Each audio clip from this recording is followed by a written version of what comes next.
ሰላም ጤና ይስጥልኝ የተወደዳችሁ ምናለሽ መቲ ፕሮግራማችን ተከታታዮች የዛሬው የምናለሽ መቲ ፕሮግራም አሁን ጀምሯል።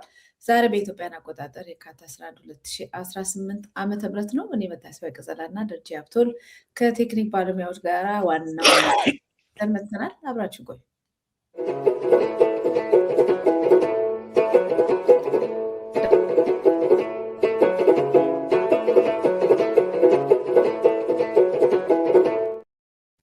ደረጀ እንኳን ደህና መጣ። ሳላለቀቀህ መሰለኝ። ትንሽ ደህና ነኝ እግዚአብሔር ይመስገን። ግን እየቀነሰ ነው። እንደውም ቶሎ ለቀዋል ነው ያሉኝ። የዘንድሮ ጉንፋን ቶሎ የሚለቅ አይደለም። ደህና ነው እኔ ላይ። ልክ ነው። እንዴት ነሽ መቲ? እኔ በጣም ደህና ነኝ። ወደ ለንደን ያው ተመልሻለሁ። ሰኞ ዕለት ሰርተናል የለንደኑን። እኔም እንዳንተ በዙሪያ በጣም ብዙ የሚያስሉ ሰዎች እዛም ዲሲ አካባቢም ነበረ አሁንም ነበር። እንደው እያለፈኝ እኔን ስለቆየ በጣም ደስ ብሎኛል። እንግዲህ በዚህ ሳምንት ደግሞ ቅዳሜ የፖለቲከኛ አንዱዓለም አራጌ ባሩድ እና ብዕር የሚል መጽሐፉን ያስመርቃል ፍራንክፈርት። ምናልባት ወደዛም አካባቢ የመጓዝ እቅድ አለኝ። ማስታወቂያው ላይ ምናልባት የመድረክ መሪ ሳትሆኚ አትቀሪም። የመድረክ መሪ ነኝ። እንግዲህ ከዲሲ ገና መምጣቴ ስለሆነ ገና እንትን እየተዘጋጀሁ ነው ያለሁት። በወቅቱ ግን አቶ አንዱዓለም አራጌ ያው በኢትዮጵያ ጉዳይ ላይ ከትናንት እስከ ዛሬ ጽኑ ታጋይ ነው፣ ፖለቲከኛ ነው፣ ዋጋ ከፍሏል። አሁን ደግሞ ይጠቅማል ያለውን መጽሐፍ ይዞ መምጣቱ ስላስደስተኝ ነው እኔም ለመተባበር ፈቃደኛ የሆንኩት። መጽሐፉንም እያነበብኩት ነው። በጣም ድንቅ ነው። ያው እንግዲህ ለወደፊቱ ለትውልድ ይጠቅማል ብዬ ነው የማስበው። ፍራንክፈርትና አካባቢ ያሉ ሰዎችም በወቅቱ ተገኝተው እንደዚህ አይነት ኢትዮጵያዎችን እንዲያግዙ እንዲያበረታቱ ከወዲሁ አደራ ለማለት ፈልጌ ነው። ደረጀ በጣም ጥሩ ነገር ነው እያደረግሽ ያለሽው መቲ። አሁንም ውይይታችንን ከመጀመራችን በፊት አሁን የተላከች ፎቶ አለች። ባለፈው እኔና አንቺ ስናወራው የነበረው ማለት ነው።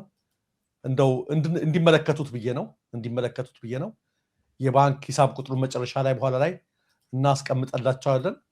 አክቹዋሊ ከሚመች ከሆነ አሁን ቢያስገባልን የአብዱራህማንን ፎቶ እንዲያዩት ብዬ ነው። ተመልካቾቻችን ወደ እንትናችን ከመግባት በፊታችን ወደ እንግዲህ ተመልከቱ። አብዱራህማንን ብዙዎቻችሁ ታውቁታላችሁ።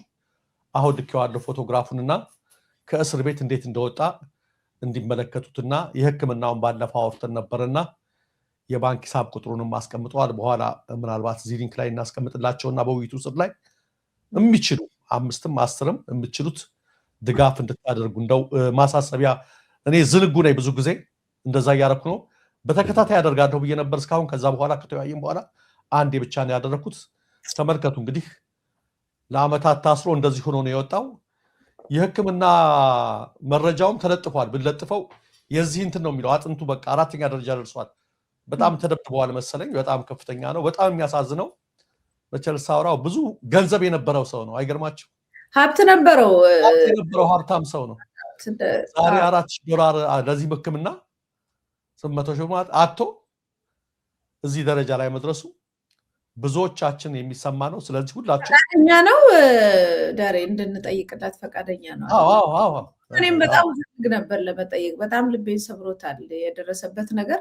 ሰው ከእስር ቤት ሲወጣ የነበሩትን ፕሮጀክቶች፣ ድርጅቶች ምናምን ጠቅላላ የት እንዳሉ ማን እንደወሰዳቸው በማይታወቅበት ሁኔታ በዜሮ መቀመጡ ብቻ ሳይሆን ጤናን አቶ የገዛ ንብረቱን አቶ ገንዘቡን አቶ ጤናውን አቶ ጭራሽ የሚያሳክመው እንግዲህ ለሀገር ብሎ ነው የገባ ሰውዬ፣ ለግል ብሎ የገባ ግለሰብ አይደለም። በፖለቲካ አመለካከቱ ምክንያት ነው የገባውና ሲወጣ ዛሬ መታከሚያ አቶ እንደዚህ ኢትዮጵያ እኮ ወደኋላ እኮ የሁሉ መከራ የሚበዛብን እኮ እኛ ራሱ ለራሳችን ወገን የምናደርገው የብዙ ሰዎችን ባና እንትን እዳ ያለብን ይመስለኛል። ደረጀ ትክክል። እንግዲህ በታፋ መገጣጠሚያ አጥንት ላይ መባላት ላይ የደረሰበትም ሪፕሌስመንት ያስፈልገዋል ነው የተባለው። ነቀላ እንደምትመለከቱት አሁን የሐኪሙ ወረቀትም እንደገና ልኬዋለሁኝ ሊያሳየው ይችላል። የተረጋገጠ ነው። ተመልከቱ። ምርመራው እዚህ ጋር መጨረሻ ላይ ኢምፕሬሽን ተብሎ እዚህ ላይ ተጽፏልና ስቴጅ 4 ነው የደረሰው ይላል። ይሄ ሂፑ አጥንቱ በቃ ተበልቷል፣ አብቅቷል። እንደገና እሱ መተካት አለበት የሚል ነውና እንደው ሁላችንም የሚሰራ ነገር ነው። ገንዘቡ ካለ በደንብ የሚሰራ ነገር ነውና በምንችለው አቅም ከዚህ ላይ ፒን አድርገን ከታች ኮሜንቱ ላይ እናስቀምጣለን። የባንክ ሂሳብ ቁጥሩንም ልኬለታለሁ። እንትኑ በምትችሉት አቅም 5ም 10ም ሁላችንም የምንችለውን ድጋፍ እናድርግ የሚል ነውና ይሄን ካል በኋላ ቀጥታ ወደ መረጃችን እናልፋለን። ተመልካቾቻችን እንግዲህ የኛው ኃላፊነት ነው ብዬ ነው ለኛው ብለውኩስ ከሆነ እንደዚህ ዋጋ የሚከፍሉት ለሀገር ለወገን ስለሆነ እኛ ደግሞ ይሄን ትንሿን ነገር ማድረግ አለብን ነው። መቲ እንግዲህ ትልቁ አነጋጋሪ ወቅታዊ አጀንዳ እንደምናውቀው የሬሲፕ ታይፕ ኤርዶጋን የኢትዮጵያ ጉብኝት ነው። በትናንትናው ዕለት ከጉብኝቱ ባሻገር የሰጡት መግለጫ በምስራቅ አፍሪካ በኢትዮጵያ ብቻ ሳይሆን በምስራቅ አፍሪካ ጉብኝታቸው ለውጥ ያመጣል ተብሎ እየተጠበቀ ነው። አይተሽ ከሆነ ሶማሌላንድ አሁን በጣም ተቃውሞ አውጥታለች መግለጫ ዛሬ አውጥታለች በጉብኝታቸው ላይ። ምክንያቱም የሶማሊያ ሉዓላዊነት እንዳይነካ ብለዋል። የኢትዮጵያ ጎረቤት ሀገራት ሉዓላዊነት መከበር አለበት ብለዋል። እስራኤል ያደረገችውን ተቃውመዋል እና በቀጠናው ላይ ትልቅ ችግር ያመጣል ብለዋል። ያመጣል ትልቅ ችግር። ትናንት አብይ ጋር ጎን ለጎን ከዛ ሁሉ አቀባበል በኋላ ተመልከች የሆነ የመኪና ስጦታ ምናምን ብለው ካደረጉት በኋላ የተናገሩትን ቃል በቃል ባጭሩ አልናገር በኢትዮጵያ ቴሌቪዥን በተላለፈው ማለት ነው። ሀገሬ ቱርክ በአፍሪካ ቀንድ አዲስ ግጭቶችን በፍጹም ማየት አትፈልግም። አንድ ነጥብ።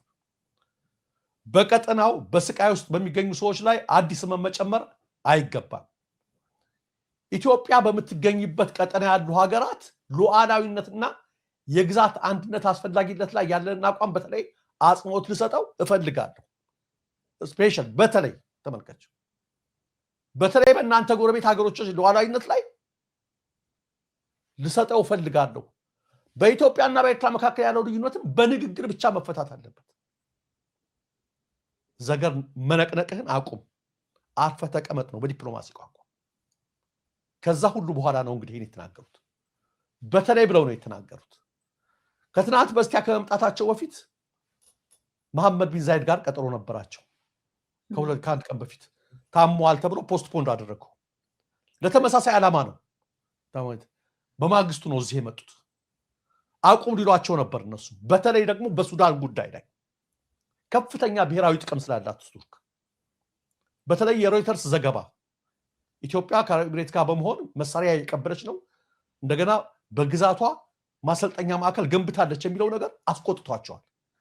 ኢሚዲየትሊ ነው የመጡት ይሄ ዜና እንድትሰማ። ስለዚህ ኃይለኛ ነገር ነው የተናገሩት።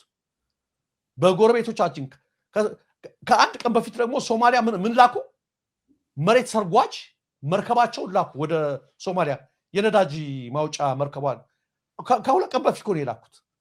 ሶማሊያ ላይ ሱዳን ላይ ግብፅ ከፍተኛ መዋዕለ ንዋይ $1 ቢሊዮን እያፈሰሰች ነው። ይህን ነገር ልታሳካ የምትችለው ሰላም ሲሆኑ ነው ሀገሮቹ። እነዚህን ሀገር መንካት፣ ማወክ፣ ሉዓላዊነታቸውን ማድረግ የእኛን ጥቅም ጭምር መንካት ነው የሚል ነው። እናውቃለን እና እንረዳለን የባህር በር ፍላጎት እንዳላቸው። የምትሄዱበት መንገድ ግን እሱን ለማግኘት ትክክል አይደለም።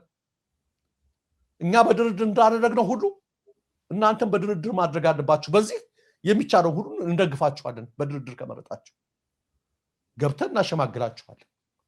በተረፈ ግን ጦር ምናምን የዚህን አካባቢ ነገር ማድረግ የሚለው አቁሙ ነው ያላቸው። በጣም አስደንጋጭ ነው። አሁን ትልቁ ነገር ምን መሰለሽ? እስኪ ፎቶዎች የትናንትናውን ፎቶ እንመልከት። እንደው አንዳንዴ እኮ እንዲህ አይነት ፎቶዎችን እነ ቢቢሲ እነ ሲኤንኤን አይተሻል። በጣም እኮ ከፎቶ ላይ ይተነትናል እኮ አመለካከቱ ይህን ይመስላል። እኛ ጋር አልተለመደም እንጂ። እስኪ ትናንት የግብፁ ፕሬዝዳንት ጉብኝቶች የተወሰኑ 3 ፎቶዎችን ልኬልህ ነበረ ቴክኒሻናችን ካሳየው ማለት ነው። የመጀመሪያው ፎቶ ተመልከችው በትልቁ። ሁለተኛው ፎቶ ቤተመንግስት እየገቡ ነው ከላይ ያለው።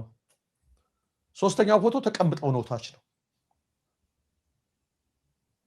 ዘና ማለት ምን ማለት አይደለም ታየው። መደንገጥ ምናምን ይታያል ዝም ብለሽ ትመለከችው። ምክንያቱም ይሄ ምን የሚያደርግ ነው? ኢትዮጵያ እስካሁን ስትከተለው የነበረው መንገድ አለ። የኢትዮጵያ የክፉ ቀን ወዳጅ የተባለ ኢቭን ጣት ተጣብተዋል ይባላል አንዳንድ የውስጥ ምንጮች። አብይ እዛ አረብ ኤሚሬት ሄደው ከእናቱ ጋር ከቢን ዛይድ እናት ጋር እንደንትን ባለቤቱም ጋር ጭምር እንደ ልጃችሁ በሚል ማለት ነው። ሁለት በጣም አታችመንታቸው በጣም የለየ ሆኖ አይተሻል። ከዛ እዚህ አዲስ አበባ እየተመላለሱ ምናምን እንደዚህ ሲገናኙ አንገት ለአንገት ነው የሚተቃቀፉት። ብዙ ነገር ነው ያለው። እስካሁን ድረስ እየተከተለ ያለው ፖሊሲ የማንን ነው? ያን ፖሊሲ እያስፈጸመ ነው የቆየ። ቢን ዛይድ ታመመው አይታመመው አናቅም። አንዳንዶች ብዙ ነገር ያወሩ። ታመም ያለው ነው ኤርዶጋን አመለጡ። ለምን? ቱርክ ሀያል ሀገር ናታ። በጣም እንኳን ለዛ አይደለም በዛው ሰዓት ላይ በአውሮፓ ደረጃ ሀያል የሆነች የመጣች ሀገር ነች። የቱርክ ይታወቃል ሀያልነቷ። ያን ጫና አመለጡት። አሁን አብይ ላይ የቀረበበትን አጣብቂኝ እሺ ብሎ ኤርዶጋንን ከዛኛው መንገድ ይተዋል ወይ ነው የማይተው ከሆነ ዋናው ነገር ምን መሰለሽ መጥ አይ አልቀበለውም ይሄ በዚህ ነገር እቀጥላለሁ ካለ ከቱርክ በፊት ባል ነበር የመጣው ኢትዮጵያ ተወያይተንበታል። የሳውዲ አረቢያ የውጭ ጉዳይ ሚኒስቴር ተመሳሳይ ነው። አስጠንቅቀው ነው ሄዱት እነሱ። ይሄን ደግሞ ተናግረናል። እነሱ ሲጨርሱ ቱርክ መጣች። እነዚህን ሀገራት እምቢ ካለ ምን ሊጠብቀው ይችላል? የምንመለከተው ነው። አደገኛ ነገር ነው። አይ እሱ ላይ ግን ትላንትና የወጣውን ዜና አይተዋል አይደለ? እንትን ኢትዮጵያ እንደገና ከሶማሌላንድ ጋር ንግግር ጀምራለች የሚል እኮ ሪፖርተር ላይ ወጥቷል እኮ። ሊሆን ይችላል። አዎ ማለት ነው። በዚህ በኩል እንደሱ ተስማማን ምናምን ተብሎ የሁሉ ማስጠንቀቂያ ያለ ያንን ዜና ያወጡት ሌሎቹን ለማስፈራራት ፈልገው ነው ወይስ አንሰማም ነው ወይስ ምንድን ነው የሚለው ነገር ምክንያቱም አልገባኝም። አንዳንዶቹ ቢያደርጉ እንኳን እንዴት ነው በአደባባይ የፎከራ አደጋ ውስጥ ይከታል ኢትዮጵያን ሲሉ ነበር። ይህንኑ ነገር በሚነጋገሩበት ለታ ሪፖርተር ላይ እንደገና ኢትዮጵያ ከሶማሌላንድ አገር ጋር ንግግር ጀመረች እንደገና ድጋሚ ማለት ነው የሚል እንትን ብሏል ዜናው። ግን ይሄ መረጃ እንዴት ይወጣል መሰለሽ መቲ? ይሄ መረጃ የሚወጣው ኤርዶጋን ከመምጣታቸው በፊት ነው መረጃውን የሚያገኙት። በእርግጠኝነት የምታየው በሰሜን ኢትዮጵያም እኮ ጦርነት እየተሰበቀ ያለው በትናንትና ዕለት እኮ ብዛት ያለው እኮ መከላከያ ተግዟል። ዛሬም ራሱ አለ ተፋጧል ይላል ትግራይ ድንበር ላይ መረጃዎች ማለት ነው። ያደርገዋል ወይ ነው አሁን። ከዛ ዋናው ነገራችን ከኤርዶጋን ይሄን ካሉት በኋላ የጎረቤት ሀገር ሉዓላዊነት እንዳትነካ በተለይ አጽንኦት ሰጥተን እሱ ነገር ያሳስበናል ባሉበት ሁኔታ ላይ ያደርገዋል ወይ የምንመለከተው ነው። ካደረገው አሁን አንቺ እንዳልኩሽ የኤርዶጋን ነገር ጥሶት የሚጠብቀውን ነገር እንመለከታለን። አይ እሺ ብሎ ተቀብሎ ደግሞ ሳውዲ አረቢያና እንትና በጣም ስለመጡበት ኤርዶጋንን ከአቋሜ ትንሽ አፈገፍጋለሁ ካለስ ምን ይጠብቀዋል? በዛኛው በኩል ከኤምሬትስ ጋር የሚጣላበት የሚጋጭበት ነው የሚሆነው። መጀመሪያ የተከተልነው የተሳሳተ መንገድ እንዳገር ልበልሽ አሁን እሱ ታውጣውና የገባንበት ቅርቃር ስህተቱ አሁን አይደለም የመጣው መጀመሪያ ላይ ነው። መጀመሪያ ሄድሽበት የተሳሳተ መንገድ ትክክል እንደሆነ ብለሽ ይደሻል። አሁን ከዛ ላይ አፈገፍጋለሁ በምትይበት ጊዜ በዛ መንገድ ሲያስኬድሽ የነበረ ሁሉ ምንድነው የሚያየው? እንደ መብቱ ነው የሚያየው። ከፍተኛ ደግሞ በአንድ ሀገር ላይ ወይም በአንድ መሪ ላይ ጥገኛ ሆነ። ትልቁ ችግር እኮ ነው። ስለዚህ አሁን ምርጫው ከባድ ነው። አስገብቶታል ወይ እነ ኤርዶጋን ያሉትን መምረጥ ነው ወይም ሁለቱ ሊታረቁ አይችሉም። ሳውዲ አረቢያና ኤምሬት ያላቸው ልዩነት በጣም ተጻራሪ ነው። በዚህ ብቻ አይደለም በየመን ጨምሮ የታየ ነው። የነሱ ጠብ የቆየ ነው በጣም። ኤምሬት እና ቱርክ ያላቸው ነገር የተለያየ ነው። በእነዚህ መካከል ነው የገባው እስካሁን ድረስ ጫና ስላልመጣበት የኤምሬትን ፍላጎት እያስፈጸመ ቀጠለ። አሁን ግን በቀጥታም ሆነ በተዘዋዋሪ ኤምሬት እየጎዳችን ያለችው ኢትዮጵያን ተጠቅማ ነው። በተለይ ከሮይተርስ ዘገባ በኋላ በዚህ አካባቢ ላይ ኢትዮጵያ እየረበሸችን ነው፣ አብራ የኛን ጥቅም ልታሳጣን ተነስታለች የሚል ነው የዘገቡት። ስለዚህ ምን ሊፈጠር ይችላል የሚል ነገር ነው። ትልቁ ነገር ይሄ ነው። ይህን ሲያደርጉ የተመለከትኩት ከፍተኛ አቀባበል ተደርጎላቸዋል። እሳቸውም የኤሌክትሪክ መኪና ሸልመዋል ሰጥተዋል። የብልጽግና ሰዎች ትልቁ ዜናቸው ይሄ ነበረ። የኤሌክትሪክ መኪና ተሸለመ እንዴ! አዶናይ ሁለተኛ መኪና ይገዛላቸዋል። መኪና እኮ ምን ችግር አለ? አስቡ። እኔ እኮ ግርም የሚል ነገር እኮ ነው። በባህር በር ዙሪያ ተወያዩ የሚል እሱ ላይ እኮ ነው ስለ ኤርትራ የሚያሳስባቸው እኮ። በባህር በር ዙሪያ እናውቃለን ኢትዮጵያ። ይሄ እኮ ማንም የሚክደው አይደለም። ኢትዮጵያ አክሰስ ማግኘት አለባት የባህር በር። ይሄ ነገር ከኤርትራ እስከ ያጣላን እኛ የተከተልነው መንገድ እኮ ነው። ሰማዩ የኛ ነው፣ ባህሩ የኛ ነው እንጂ እናደርጋለን ምናምን የሚለው እኮ ፕሮፓጋንዳ እኮ ነው ያጣላን እንጂ ሲታረቁ የዛሬ 7 ዓመት ምንድን ነበር የተባለው? ከሩቅ ቦታ ሄደን ከምናደርግ አሰብ የኛ ነው እንጠቀማለን፣ በፍቅር እንጠቀማለን ነበር የተባለው። በወንድማማችነት እንጠቀማለን ነበር የተባለው። በዛ መስመር ሂዱ ተብሎስ አልነበር እንዴ? አብይና ኢሳያስ አሰብ ድረስ ሄደው ተመልክተው ሄደ እንዴ? ምጽዋ ድረስ ሄደው ጎብኝተው ሄደ እንዴ? የመንገድ ስራ ተጀመረ ተብሎስ አልነበር እንዴ? በፍቅሩ ልክ አለመግባባቱ አይጦት ሲመጣ ከምን አለፈ ተጠያቂው በታሪክ ኢህአዴግ ነው። ኢህአዴግ የሚባለው ድርጅት ነው እንትን ያደረገው በዛ ጉዳይ ላይ የ83ኛ ከዛ እንትን ተዋለ። በቃ እንደው እንጠቀልለዋለን፣ እናመጣዋለን፣ እንይዘዋለን፣ እንጨብጣታለን የሚል ነገር መጣ እንጂ ትናንት እኮ ኤርዶጋን ያሉትን መስመር ከኤርትራ ጋር ያላችሁን ነገር በንግግር ፍቱ፣ ቅስቀሳ አቁሙ፣ ጦርነት አይበጃችሁም የሚለውን ነገር እኮ ብዙ ጊዜ ተብሏል። እንትን ለማለት ፈልጌ አይደለም። የማነ ገብረ መስቀል ብዙ ጊዜ ብለውታል። ለትውልዱ ሌላ ነገር እያደረጋችሁብን ነው፣ ሰው እያነሳሳችሁብን ነው። አየሽ ትሪት አለ፣ ስጋት አለ ከዛም በኩል። ይሄ ደግሞ ሊደንቀን አይገባም። አንድ የታሪክ ጥፋት ላይ የዛሬ 20 ምናምን 30 ዓመት አካባቢ በመንግስታቱ ድርጅት ኤርትራ የራሷን ነፃነቷን አግኝታ የሄደች ጊዜ ያን ጊዜ የተባለ ነገር አለ፣ የተመዘገበ ነገር አለ። ከዛ በኋላ አብይ ድንገት ነው በዚህ ላይ የተመጣው።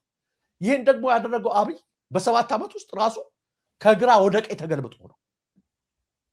የፓርላማ የመጀመሪያው ቀን የተናገረው ንግግር ሐሰብን ያህል ቅርብ 50 ኪሎ ሜትር ርቀት እያለን እንዴት ነው በሌላ ቦታ ሄደን የሀገር ሀብትን በዘብዘው? ይሄ እኮ ቲፒኤልኤፍ ሲከተሉት የነበረው ነው።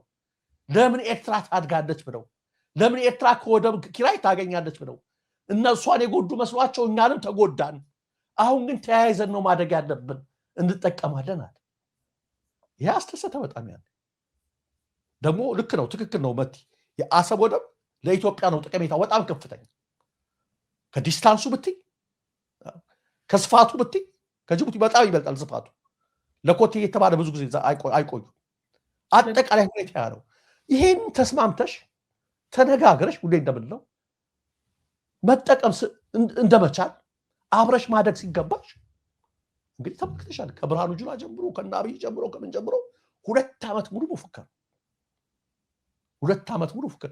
አንዷ ነገር ስትመዘዝ ስትበላሽ ሁሉንም አበላሹት። ዲፕሎማሲ እኮ እንደዛ አይደለም። በአንዳንድ ነገር ላትግባቢ ትችላለሽ፣ ግን አትጋጭም። ቻይናና አሜሪካን ተመልከቻቸው፣ ተቀናቃይ ናቸው፣ ግን ለጦርነት ሲፈራደጋሉ አይፈራደግ። ንግዳቸው በጣም ሰፊ ነው። በማይስማሙበት ነገር ጋር ግን አለ፣ ሁሌ ተቀናቃይ ናቸው። የዚህ አይነት ነገር የለም እኛ ጋር ተባለ። ሁሉ ነገር አፈረሱ። ወዳጅ ወዳጅ ነው ካልሆነ ጠላት ነው ተባለ። ነጭ ካልሆነ ጥቁር ነው እኛ ጋር። በመካከል ላይ ግራጫ የለም። መካከል የሚባል ነገር መንገድ የለም። ስለዚህ ምን ሆነ? እዚህ ደረጃ ላይ ደረሰ። ኤርትራም ላይ አሁን ኤርዶጋን አቁም ብለውታል። ሶማሊያም ላይ ሱዳንም ጋር የምትነካካውን የምታቦካውን አቁም ብለውታል። በዛ በኩል የኤምሬት ጉዳይ ያለ ትእዛዝ አለ። ምን ይመጣል የሚባለውን ነገር ለማየት ነው። ዞሮ ዞሮ ግን የትናንትናው የዲፕሎማሲ ጥፊ ነው። በጣም የዲፕሎማሲ ጥፊ ነው። አስደንጋጭ ነገር ነው ለማለት ነው። ፕሮፓጋንዳ ምናምን በዚህ በተለይ በኤርትራ ጉዳይ ላይ ፕሮፓጋንዳ ስትል ሁልጊዜ አሁን ድሮ ብዙ ነገሮች ነው የሚመጡብኝ። አሁን ግን ለምን እንደሆነ አላውቅም። ዲና ሙፍቲ ናቸው በብዛት የሚመጡብኝ። ለምን እንደሆነ አላውቅም። ለምን በቲክቶክ ስላደረጉት ነው መሰለኝ። በጣም አስደናቂ ስለነበር አየው። እዛ ጋ ይታያል። በቃ እዛ ጋ እንገባለን ምናምን ሲሉ የነበረውን ታስታውሰዋል አይደል? እና በእንደዚህ አይነት ብሽሽቅ ያው እሳቸውን የሚያክል ትልቅ ሰው በእንደዚህ አይነት ብሽሽቅ መቼም ሀገር ወደ ጦርነት እንጂ ወደ ሰላም እንደማይሄድ ይታወቃል። ኢትዮጵያ ደግሞ ጦርነት ጠግባለች። መቼም ጦርነት እኮ አፈረሳት ኢትዮጵያን፣ ወደኋላ ብዙ ዓመት ጎተታት። አሁን በዚች 3-4 ዓመት ውስጥ ኢትዮጵያ ወዴትና እንዴት እንደሆነች መቼም እያየነው ነው ያለ ነው እና ተጨማሪ ልክ ቁጭ ብለን ስራ እንደፈታን ትርፍ የምንጨርሰው ትውልድ እንዳለ ሁሉ ወደ ጦርነት ሁልጊዜ የሚጓዙበት ነገር አልገባኝም። ግን እነሱ ኦፍኮርስ ጠቅላይ ሚኒስትሩ በተለይ እንግዲህ ከዩናይትድ አረብ ኤምሬት ጋራ የተስማሙት ነገር ስላለ ያንን ለመተግበር ነው እንጂ የኢትዮጵያን ይጠቅማታል ተብሎ አይደለም። ብዙ ትላልቅ ሰዎች ዓለም ፖለቲካ ያውቃሉ የሚባሉ ሰዎች ዲዛስተር ነው ያሉት። የማይሆን ነው፣ አደጋ ነው፣ መጥፎ ነው ተብሏል። እና ለዚህ ነው ዛሬም እንደገና ያው ደብዳቤ ሶማሌላንድ አውጥታለች። ተቀባይነት የሌለው ነው የኤርዶጋን ጉዳይ ብላ ደብዳቤ አውጥታለች። እኔ ግን አሁንም እየገረመኝ ያለው እንደውም ቅድም በደንብ ላየው ገብቼ ነበር እንደገና ሪፖርተር ላይ ንግግር አደረገች ብቻ አይደለም ስምምነት ልትፈራርም ነው የሚለው። አይተው ከሆነ አላውቅም። ስምምነት ልትፈራርም ነው። እንዴት ማለት ምን ማለት ነው? ጀመሩ የቃቃ ጨዋታ አደረጉት። የኢትዮጵያ ጉዳይ ጀመሩ። ብዙ ገንዘብ ወጣበት፣ ብዙ ዋጋ አስከፈለ። ያንን ሁሉ ነገር እዛ ኦልሬዲ እኮ ግንባታ ምናምን አንዳንድ ነገሮች ብዙ ነገሮች ገንዘብ ሄዶበታል እና እሱ ተቋርጦ ያንን ያለ የፖለቲካ ክስረት ከደረሰብን በኋላ በዚህ በኩል ሌላ ማስጠንቀቂያ እየመጣ አይ እንደገና ንግግርና አዲስ ፊርማ ልትፈራርም ነው የሚል ዜና ወጥቷል እና እንግዲህ እኔ ያልኩትን ነገር ከማድረግ ማንም አያግደኝም ይመስለኛል። ጠቅላይ ሚኒስትሩ እያደረገ ያለው ያው በእርግጥ እናውቃለን፣ ይሄ የውክልና ጉዳይ ነው። ኤሚሬት የምታደርገው ነገር ነው። ለኢትዮጵያ ግን ምን ለማድረግ እንደታሰበ አላውቅም። ኢትዮጵያን ሁሉ ከሌላው አግሎ ብቻዋን እንዴት ልትቆም እንደምችል አላውቅም። እዚህ ላይ ፕሬዚዳንቱ እንደተናገሩት የኢትዮጵያና የሶማሌላንድ የንግድ ማስተላለፍ ወይም ትራንዚትና የትራንስፖርት ስምምነት ለማድረግ ንግግር እያደረጉ መሆኑን አስታውቋል። ከኢትዮጵያ ጋር እየተደረገ ያለው ውይይት እየተጠናቀቀ በመሆኑ በቅርብ ጊዜ ውስጥ ስምምነት እንደሚፈራረሙ ገልጿል። ሆኖም ስምምነቱ በቅርብ ጊዜ ውስጥ እንዲፈረም ከመግለጽ ባለፈ የተቆረጠ ጊዜ ገደብ አልተቀመጠም ተብሎ በዚህ ሁኔታ ነው እንግዲህ ያለፉት ጉዳዩን እንግዲህ ምናየው ይሆናል። ደረጃ እንዳልኩሽ ነው። እነዚህ መረጃዎች ከአንድ ቀን ከሁለት ቀን በፊት አድርገው እንደ ሚዲያ ስራ ማለት ነው እነሱማ ቀጥለውበታል እኮ የጦርነቱን ዝግጅት እኮ እንደቀጠሉ ናቸው እስከዛሬ ድረስ። አሁን የሚታየው እንግዲህ ከኤርዶጋን ማስጠንቀቂያ በኋላ ለምን ድሮንም ኤርዶጋን ሰጥቷቸው ነበር። በፊት አቅራቢ ነው። ባለፈውም ሶማሊላንድ ጋር ሲጣሉ ያስታረቃቸው እሱ ነው ጠርቶ እዛ ድረስ። በመካከል እንደውም ሲሄዱ አንዴ አብይ ሊያገኙት ፈልገው ዛሬ ማግኘት አይቻልም ተብሎ የተመለሰበትም ጊዜ አለ ካስታወች። አንዴ እግረ መንገዱን በዛው ጉብኝት እንግሊዝ ጣሊያን ምናምን ሄዶ በዛው ሲሄድ ኤርዶጋንን ማግኘት አይቻልም ተብሎ የተመለሰበት ጊዜ አለና እስከዚህ ድረስ ነው መፍራት በይው እስከዛ ድረስ ነው። ስለዚህ ከዚህ በኋላ ያደርገዋል የሚለውን ነገር የምንመለከተው ነው። በጣም አጣብቂኝ ውስጥ ነው የገባው። ከፍተኛ ችግር ነው። ያ ነገር ከሆነ እነሱም ወደ ምንድን ነው የሚገቡት? ሌላውን አካል ወደ ማስታጠቅ ነው የሚሄዱት። ያን ነው የሚያደርጉት እኮ እምቢ ካላቸው ያን ነው የሚያደርጉት። ምን ውጤት እንደሚመጣ ምናለ የኢቲቪን ፕሮፓጋንዳ እንዴት ሲሞት እኮ እንድንመለከተው ብዬ ነው። ተመልከች፣ ይሄ ሁለቱ ሀያላን ይላል። ኢትዮጵያ በእርግጥ ሀያል ሀገር ነች። ኢትዮጵያና ቱርክ ሀያል ሀገር ነበሩ። አናሽ ነበሩ በጥንት ዘመን ድርቡሽ ነው ኢትዮጵያኖች ያኔ ተቀናቃኞችም ጭምር ነበር። ዛሬማ የትና አብይና የኢቲቪ ፕሮፓጋንዳ ምን ያህል የወደቀ እንደሆነ የምትመለከችው ሁለቱ ሀያላን በአፍሪካ ቀንድ ላይ ተጣመሩ ይላልና በአሁኑ ሰዓት ኢትዮጵያ ጅራት ናት። ድሮ ራስ ነበር። ውሸት ምን ያደርጋል? ሀገራችን በአሁኑ ሰዓት ላይ ራሷን እንኳን መመገብ አትችልም። በሁሉም ዘርፍ ጅራት ነን፣ በሁሉም ዘርፍ ታች ነን እና ቱርክ ማለት የትና የት ሄደችና ምን እንዳስታውሰው ታውቂያለሽ? ይሄ ኢቲቪ ፕሮፓጋንዳ ግመሉ ድልድይ ሊሻገር ሲል አይጧ ፈርታ እባክህ ከዚህ ላይ አድርገኝና እንሻገር አለችው። እሺ አለና ግመሉ ነይ እዚህ ላይ ውጭ አለና ሲራመድ ግመል ታውቂያለሽ እንትን ዝሆን ማለት ነው። ዝሆኑ ሲራመድ እንግዲህ አይደል ንቅናቄ አለ። ድልድዩ ንቅንቅ ይላል፣ ክብደት አለው። አይጥ ምን አለች? ፓ ድልድዩን አንቀጠቀጥ ነው አለች።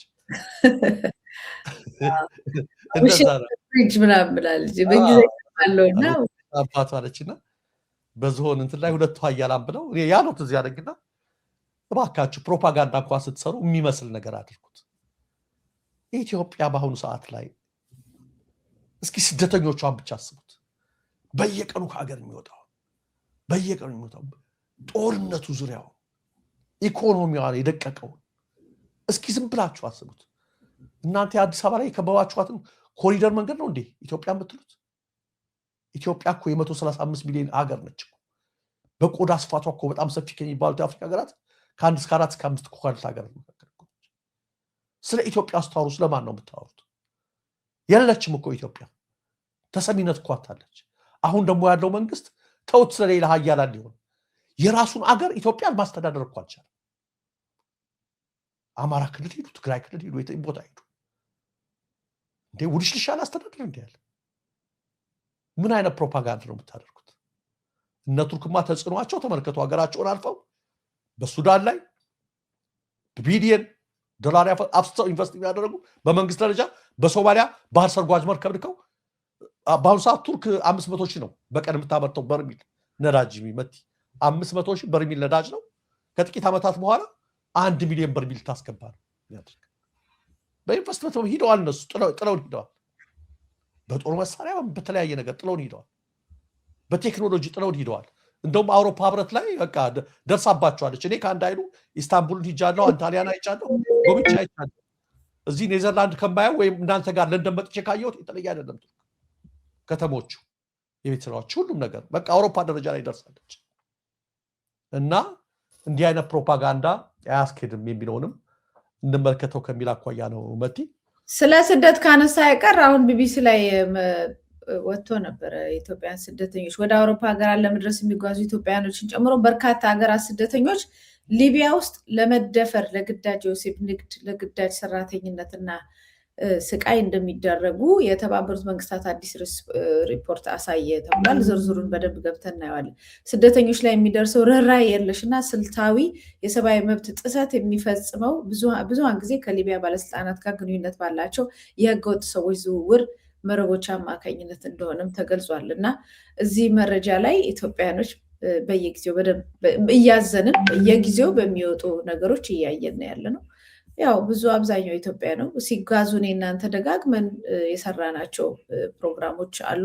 ሌላው በደቡብ ኢትዮጵያ ክልል ጋሞ ዞን አርባ ምንጭ ዙሪያ ወረዳ ዘይሴ ተብሎ በሚጠራው አካባቢ ካለፈው እሑድ የካቲት 8 ጀምሮ በተከፈተ ተኩስ በርካታ ንጹሃን መገደላቸውን ነዋሪው ተናግሯል። ነዋሪዎቹ የክልሉ አድማ ብተና እና የዞኑ መደበኛ ፖሊስ ህግ ለማስከበር በሚል በወሰዱት እርምጃ እስካሁን 13 በላይ መገደላቸውን በምሬት ገልጸዋል። በጣም ባጭሩ ነው ይህን ማካፈል። እንግዲህ ሀያለው ሀገር እችን ትመስላለች በእነ አብይ አህመድ አስተዳደር ለመጨመር ያለው። በጣም አሳዛኝ ነው። ሰላም የለም ሁሉም ቦታ።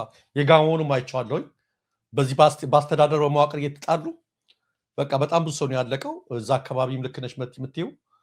ሌላ ይሄ በሆነበት ሁኔታ ላይ ዛሬ ወደ ወለጋ ነው ምናምን ደንቢዶሎ ነው ወደ ምን ሂደው ነበረ አባ ገዳዎች ምነው ሲንቄዎች ምኖች ባካችሁ ለምናችሁ ወደ ሰላም አምጧቸው ልጆቻችሁን የሚል ጥሪ ሲያደርግ ሰማሁት ቅድምና ታጣቂዎቹን የሚል ነገር ሰማሁትና በሰላም የገቡትን አክቹአሊ ካሁን በፊት ገባን ያሉትን እነሱ ምንም ላይ ያደረጉ ይችላል። ከአማራ ክልል ግን ገባን ያሉት እነ ማስረሻ ሰጤ በጣም የሚገርም ነው። ለሌሎቹ ትምህርት ነው። በጣም ነው የገረመኝ። አንዳንድ ጊዜ እዚህ አይነት ነገር ነው። ከማክክር ኮሚሽኑ ጋር ሲወያዩ መቲ እንግዲህ እነዚህ ሰዎች ብዙ ቃል ተገብቶልናል፣ በፖለቲካ ምክንያት የታሰሩትንም ይፈቱላቸዋል ተብለናል ብለው ነው የመጡት። እንኳን ሊያስፈቱ እነሱን ራሳቸው ምን ላይ እንዳገኙ አጭር ቪዲዮ አለች። አንዴ እነስማቸው እስኪ ስብሰባ ላይ የሚያደርጓትን እነ ማስረሻ ተቋም ከምክክር ኮሚሽኑ ጋር ሀገራዊ ምክክር ኮሚሽን የሚባለው ተቋም ምን ያክል ጥርስ ያለው ገለልተኝነት ፕራክቲካሊ ምን ያህል የወጣንበት ጥያቄ እስካሁን ድረስ አንዱም አልተመለሰም። ምናልባት በዚህ 3 ዓመት ውስጥ እናንተ ምን አቺቭ አደረጋችሁ? እስካሁን ድረስ ባለው ቢያንስ ምንም አይነት ተጽዕኖ ደርሶብን አያውቅም። አይመለከተኝም ብሎ ወረቀቱን ተቀብሎ ጥሎ እስር ቤት የሚወረውረን ከሆነ አሁንም በቀጣይ ምን አይነት ዋስትና ይኖረናል? በቃ እንግዲህ ምን ያህል እስር ቤት እንዳንገባ ምን ያህል ዋስትና አለው አይደል? ያኛው የሁለተኛው ሰማሽ ቃል ከተገባልን ውስጥ አንዱ አልተመለሰም። እንኳን ሊፈታ በሱ ሲገርመኝ የተስማማት ወረቀቱን ሰነዱን የተስማማት ቀዶ ጥሎ እስር ቤት እንዳያስገባ አሁን ዋስትናችን የፈራ ነዋል። ምክክር ኮሚሽኑ ምን ያደርጉላችሁ? እንዳታሰሩ ዋስትና ሊሰጣቸው አይሰጥም። እና ምንድነው ትዝ ያለኝ መቲ አበው የሚሉት አለ ጸጉሯን ሽርባ ልትሰራ ሄዳ ጸጉሯን ተላጭ ታመጣች የሚሉት አባባል አለ። እሱ ነው ትዝ ያለኝ። የዛሬ ወር ከ15 ቀን ነው እንግዲህ ለማስረሻ የገቡት ወይ ግፋ ቢል 2 ወር ባልሞላ ጊዜ ውስጥ ነው ይሄን ሲሉ የሰማናቸው። አሁን የፈራ ነው ለሌላ ነገር አይደለም ማለት ተቀዶ የተስማማናቸው የተባሉበት ቢያደርግ እናንተ ምንድነው ብታደርጉልን? ዋስትናችን ምንድነው? እስር ቤት እንዳያስገባን ነው የፈራ ነው። አያችሁ በእነዚህ እንኳን እጅ በሰጡት ላይ አድሯል። አንድ ነገር ለይምሰል ሌላውን እናስኮበድላለን ብለው አድዋ ድልድይን አሳዩአቸው። በአውቶቡስ ከዚህ ያደረጓቸው ስብሰባ አደረጓቸው፣ እረሷቸው። አሁን ፈሩ ለራሳቸው ደህንነት ማለት ነው። ይሄ ለዚህ ነው ሜዳ የቀሩት በደንብ ነው ያወቁት፣ ገብቷቸዋል የምንለው ለዚህ ነው። ይሄ ነው መጥፎ ነው፣ ክህደት መጥፎ ነው። አሁን የፈለገ ቦታ ላይ የሞቀ እንጀራ በላ ብትባል ከዛሬ ነገር ሊያስረን ይችላል የሚለው እሱ ጋር በአይነ ቁራኛ ነው የምትታዩት። ታውቃላችኋል። በአይነ ቁራኛ የሚከታተሏቸው አሉ። ለአንዳችሁ ሁለት ለአንደኛችሁ ሁለት የታወቀ ነው። በተለይ ከየት ከአማራ ክልል የመጣው ነው። ይሄ አደገኛው ኃይልና ፎርስ ነው የሚባለው። ስለዚህ ዛሬ በሁለተኛ ወራችሁ ይሄን ስጋታችሁን ስለሰማ ነው በዛው በተናገራችሁበት ጽንፈኞች የሰላም ጸሮች እያላችሁ ጓደኞቻችሁን ባወገዛችሁበት አንደበት ይሄን ስለሰማ እኔ በቃ አሳዝናችሁኛል። ግን ደግሞ ለክህደት ከዚህ የተሻለ ነገር የለም። ከዚህ ቶሎ ነው የደረሰባቸው። አንዳንዶቹ ግን ከዛ የመጡ አይመስሉም። ትንሽ የተስማማቸው አንዳንዶቹ ጫካ የነበሩ የማይመስሉ አሉ። አንደኛ ሁለተኛ እንደዚህ ጮክ ብለው እንደዚህ አይነት ጥያቄ ባለመብት ሆነው እንደዚህ ቆጣ ብለው ምናምን ሲጠይቁ እንደዚህ ማድረግ ይቻላል እንዴ ምናምን እያልኩ ነው። ምናልባት እነዚህ ሰዎች ገጽ ግንባታ አድርገው ተወካይ ሊያረጓቸው ወደፊት በፖለቲካው ወይ በፓርቲ ምናምን ሊያመጧቸው ብሎ ይሆን እንደዚህ ጠንከር ያለ ንግግር እንዲያደርጉ ያረጓቸው እያልኩት ሌላም ጥያቄ አጀንዳም እንዳይሆን እላለሁ። ምክንያቱም ምክክር ኮሚሽኑ አስቸኳይ ስብሰባ ጠርቷል። ጊዜውም እየተጠናቀቀ ነው። 1 ዓመት ተጨምሮ ነበር፣ እሱ አልቋል ሰሞኑና አስቸኳይ ስብሰባ ጠርቷል። ሁለተኛው ነገር ደግሞ አንድ ጊዜ ከበረሃ መጡ የተጠቆሩ ተጠቆሩ። መንግስት ካስጠቆረ በኋላ ምን ሊያመጣ ይችላል? ምንስ ቢያረጓቸው ምን ሊያመጡ ይችላሉ? አለቀ እኮ። ከህዝብ አጣልተዋቸዋል። የሚከተላቸው የለም። ቢቀመጡም የሚጠቅሟቸው ነገር የለም። ከዚህ በኋላ በቃ ተጠቅመናል ብሎ ቢጥሏቸው ምንስ ቢያረጓቸው ምንም እኮ የሚመጣ ነገር ያለ አይመስለኝም። ምንም ሊያረጉም አይችሉም። በዚህ ሁኔታ በኮንፊደንስ ራሱ ጥያቄ መጠየቃቸው ለሌላ ነገር እንደገና ተወካይ ናቸው እየጠየቁ ነው፣ ነገ ተወካይ ይሆናሉ እንደው ለአማራ ህዝብ ምናምን ብሎ ሊያመጧቸው ካልሆነ በስተቀር እንደዚህ አይነት ድምፅ የማውጣትም መብትም የሚሰጣቸው አልመሰለኝም ነበር። ትልቅ ውስጠታቸው መሰለሽ መቲ ከፈለጉ ትግሉ እኮ ሊደክማቸው ወይ ሌላ ነገር ሊሆን ይችላል። በቃ ብለው እዛ ወጥተው በሌላ አባልነት ወይም ይሄ ነገር ደክሞኛል ማለት ነበር። ምን ትልቅ ውስጠታቸው አንዱ ከማስረሻ ጋዜጦች ከሆነ እነሱ ሲሄዱ የፋኖ ትግል የደረሰበትን ነገር ራሳቸው ሲናገሩ ነው የቆዩት። ሚሊዮን ሆነዋል መቲ እንኳን ማስረሻ እንኳን ምናምን ዘመነ እነ እስክንድር ለቀው ቢወጡ የሚቆሙበት ደረጃ ላይ አይደለም። የሆነ ነገር ሆኑ ይባል ማለት ነው። የአማራ ህዝብ ነው የተነሳው እንዳለ እንደምታይ። ትልቅ የተሳሳቱት ቆይታ ያላችሁ አርቃዱ ብለው ቃል ገቡላቸው። ራሱ ቀጠሉና ፕሮፓጋንዳውንና ጣድፏሉና ዝም ብለው የቆየ መሳሪያ ሁሉ እያመጡ የቀን ሰራተኛ እያመጡ ከጎንደር ምናምን ተባለና የሰጡት መግለጫ ተመልከች። ደቡብ ጎንደረኛ መዋቅር ነበር፣ ሁሉም አልቋል በጣት ከሚቆጠሩ መካከል ተብሎ ደቡብ ጎንደር ላይ ጽንፈኛው ጸዳ አሉ። ተመልከች። ትልቁ አሁን የናቃቸው ማለት ነው የተዋቸው እነሱ የመግለጫ ሰጥተው በልክ ተነሱ መሰለኝ። አይተሽ ከሆነ ደቡብ ጎንደር ካለው 20 ወረዳ ውስጥ 18ቱ በአጭር ጊዜ ውስጥ በፋኖች ገባ። አሁን የሰሞኑ ዘመቻ እንደምት እዛው ያው የት ላይ አተኮረ? ደቡብ ጎንደር ላይ። ፕሮፓጋንዳቸው እነሱ ራሳቸው የሰጡት ቃል ምን ተሆነ? ፉርሽ ሆናይ። እነዚህ ባክ ዝም ብለው ነው ምንም ተከታይ የላቸውም ይልሻል። በቃ ተዋቸው፣ ከሆቴል የሚውጡ ምናምን ነው የሚባሉት። ካሁን በኋላ ሌላ ነገር የሚጠብቃቸው የለም። እንዳልሽው ምን ሆነዋል? ጠቁረዋል በሰው። አሁን እርምጃ ተወሰደባቸው ቢል ለነሱ የሚጮህላቸው ደግ ሆኑ ነው የሚለው። እርምጃ እንኳን ቢወሰድባቸው ይሄ ይታወቃል። ምንም ነገር የለም። አሁን ምን ሆኑ ማለት ነው? በቁምሽ መግደል ማለት ይሄ ነው። ዋጋሽን ማጣት ማለት ይሄ ነው ያልኩሽ። አንድ የዋጋሽን እስካጣሽ ድረስ ሰው የሚደመጠው የሚናገረው ምን የሚለው የፈለገውን አቋም ያዢ መቲ፣ የፈለግሽው ጽንፍ አቋም ያዢ፣ የፈለግሽው መካከለኛ አቋም ያዢ፣ ኒውትራል ሁኚ፣ እዛ ቦታ ሁኚ። የራስሽ አቋም ካለሽ ትደመጫለሽ። ሁሌ ተመልከች። ድሮ ይሄን ነገር አነሳዋለሁ። ጌታቸው ረዳ ጫካ ያለ ኢንተርቪው ሲሰጥ ተመልከች። የሚጠሉት ሁሉ ይሰሙት ነበር። ምን ይላል ብለው የራሱ አቋም። አሁን ጌታቸው ቢናገር የሚሰማሻል?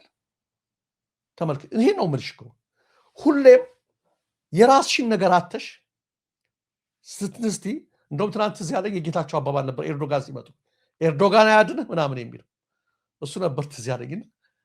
ያኔ ነበረ ሰውዬ ምን ይላል? ራስሽን ታጫለሽ። በቃ አሁን ትክክለኛ አቋም ሻሽ ምን አይደለም፣ የውሸት ሰው ነሽ፣ ራስሽን አይደለሽ። ይሄ ነው እነሱ ላይ የደረሰባቸው። ስለዚህ ካሁን በኋላ ቢናገሩ ምን ቢሉ ምን የራሳቸውን ዋጋ አጥተዋል ማለት ነው መቲና በጣም እንትን ነገር ነው። ይህን ካልን ዘንዳ እንግዲህ መቲ እንዳያልፍብን በአማራ ክልል አውደ ውጊያዎች እንደቀጠሉ ናቸው። በዛሬው ዕለትም በተለይ በወረኢሉ ከፍተኛ ወደ ውጊያ ተካሂዶ በርካታ ቁስለኞች ደሴ ሆስፒታል ማጨናነቃቸውን የሰማንበት ነው። በውጊያዎች አንድ ፎቶ አለ። በጣም ከእሽግ ያልወጡ መሳሪያዎችና ጥይቶች ሁሉ በምርኮ የገቡበት ቀን ነው ዛሬ። እስኪ ፎቶግራፉ አለ መሰለኝ እና ከፍተኛ ምርኮ አገኘን ጥይት በማለት መግለጫ ሰጥተውበታል። በዛሬው ዕለት በወረኢሉ በተለያዩ ቦታዎች ላይ ከባድ አውደ ውጊያዎች ተደርገዋል። በጎንደር ቀጠናም ይሄ ነው እንግዲህ ዛሬ በምርኮ አስገባሪ የሚሉት ብዙ ያልተከፈቱ እንትኖች መሳሪያዎች ናቸው። አውደ ውጊያዎች አሁንም እንደቀጠሉ ናቸው። ግን የሚያሳዝነው ከዚህ በተጓዳኝ ምን ያህል ሰራዊቱ በጣም የሚያሳዝን ነገር ነው። በገቡባቸው ቦታዎች ላይ ግፍ እንዴት እንደሚፈጽሙ ነው። ከአሁን በፊት ወደ አንድ መንደር እንደገባን ቢያንስ እስከ 10 የሚደርሱ ንጹሃንን የፋኖ ደጋፊ ናቸው በሚል ጥቃት እናደርሳለን፣ እናቆስላለን፣ አንዳንዶችን እንደፍራለን፣ አርሶ አደር አዝመራ እንድናወድም እንታዘዛለን፣ የቀንድ ከብቶቻቸውን እንቀማቸዋለን። እንደዚህ ስናደርግ ህዝቡ በመፍራት ያላንዳች ማወላወል ብልጽግና ይደግፋል። ይህ ከበየቀኑ ከበላይ አመራሮቻችን የሚሰጠን ነው ብሎ አንዱ ተናግሮ ነበር ሰሞኑን ከነሱ መሃልና እስኪ አንድ ቪዲዮ እንመልከት። እንዴት እህላቸው እንደሚደፉባቸው የነዋሪዎችን እንድናይና እንድንመለከተው ብዬ ነው። ህዝቡም እንዲፈርድ እንመልከተውና አንድ ቪዲዮ አለ።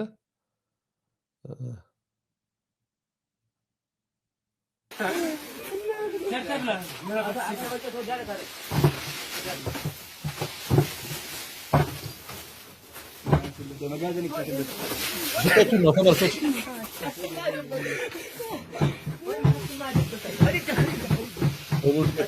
መሬት ላይ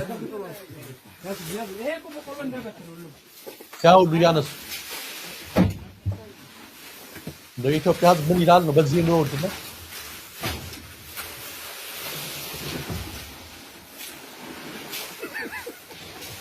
እየሳቁ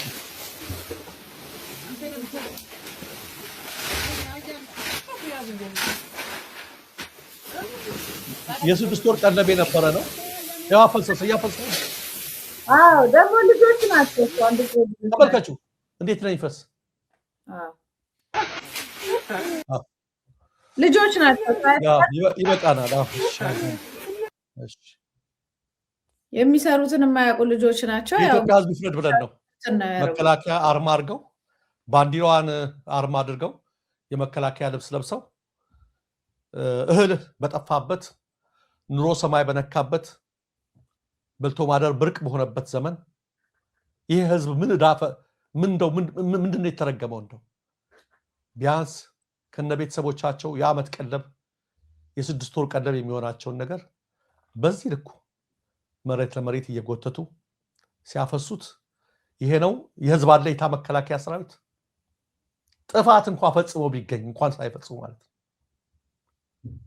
የድሃን እህል በዚህ በደረጃ በጣም ነው ያዘንኩት ስመለከተው። እና ብዙ ነገር ይደረጋል። እንደው በተግባር እንመልከተው ብዬ ነው እንጂ ሁሌ የየቀኑ ዜናችን ነው ከዛ የምንሰማው ነው። እንደ ሁኔታቸው ስላናደደኝ ነው ሁኔታውና ህዝቡም እንደውና ይሄን ይመስላል መከላከያ ለባንዲራዋ ለህዝቡ ደህንነት ለደጀን የሚባለው ነገር እንዲህ በጭካኔ የተሞሉ ናቸው ለማለት ነው።